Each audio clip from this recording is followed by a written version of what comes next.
ইসরায়েলের আকাশে সন্দেহজনক উড়ন্ত বস্তু শনাক্ত করেছে দখলদারদের প্রতিরক্ষা বাহিনী আইডিএফ। বস্তুটি পূর্ব দিক থেকে উড়ে এসে ইসরায়েলে প্রবেশ করে।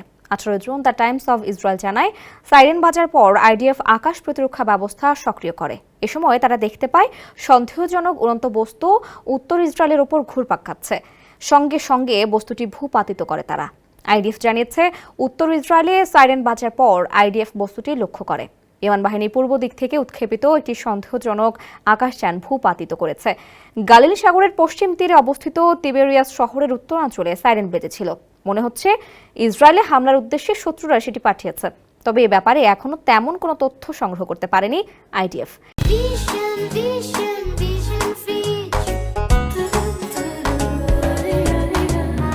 এর আগে ইরান থেকে নিক্ষেপিত এক ঝাঁক মিসাইল ইসরায়েলে আঘাত হানে। প্রায় কাছাকাছি সময় মৃত সাগরের সন্দেহজনক ড্রোন অনুপ্রবেশ করে। এরপরই সন্দেহজনক বস্তু উড়ে আসে। অপরপক্ষে ইসরায়েলের এক ঝাঁক যুদ্ধবিমান ইরানের রাজধানী তেহরানে প্রবেশ করেছে।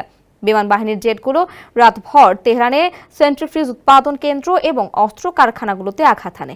18 জুন ইসরায়েলের সামরিক বাহিনী জানায়, রাতভর অভিযানে 50টির বেশি জেট অংশ নেয়। এসব তেহরানে একটি ইরানি সেন্ট্রিফিউজ উৎপাদন কেন্দ্র এবং বেশ কয়েকটি অস্ত্র কারখানায় হামলা করে।